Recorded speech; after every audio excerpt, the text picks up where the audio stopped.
দেখুন, সেন্ট মার্টিনে ২০০ ঘরবাড়ি বিধ্বস্ত।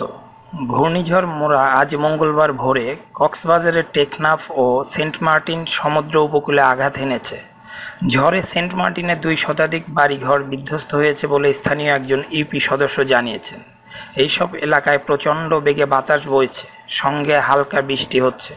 কক্সবাজার আবহাওয়া অফিসের আবহাওয়াবিদ AKM নাজমুল হক আজ ভোর ৫টায় প্রথম আলোকে বলেন, ভোর ৪টার দিকে ঘূর্ণিঝড় মোরা টেকনাফ ও সেন্ট মার্টিন এলাকা অতিক্রম করতে শুরু করেছে।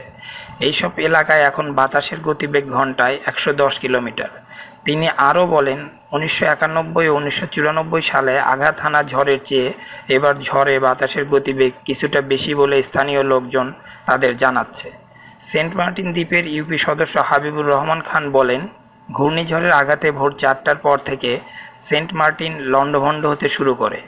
৬টা নাগাদ সেন্ট মার্টিনে ২ শতাধিক বাড়িঘর ক্ষতিগ্রস্ত হয়েছে বলে তিনি জানতে পেরেছেন। এর মধ্যে রয়েছে কাঁচা ঘর বেশি, আধা পাকা বাড়িও ক্ষতিগ্রস্ত হয়েছে। বেশিরভাগ ঘরের চালা উপড়ে গেছে। এছাড়া বহু গাছপালা বিধ্বস্ত হয়েছে।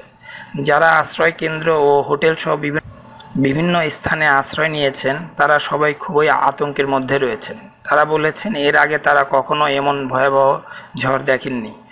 শাহপরীর দ্বীপের বাসিন্দা মোহাম্মদ আয়ুব বলেন, বাতাসের গতিবেগ খুবই বেশি, এখন ভাটা চলছে। সকাল ৭টার দিকে জোয়ার শুরু হলে আল্লাহ জানে কি হবে। আমার পক্ষ থেকে সবাইকে বলছি, আপনারা এইসব বাসিন্দাদের জন্য দোয়া করুন, তারা যেন আল্লাহর হেফাজতে থাকে। আমার এই চ্যানেল হতে আপনারা যদি লেটেস্ট নিউজ পেতে চান তাহলে অবশ্যই সাবস্ক্রাইবের মাধ্যমে আমার সঙ্গে থাকুন। ধন্যবাদ সবাইকে।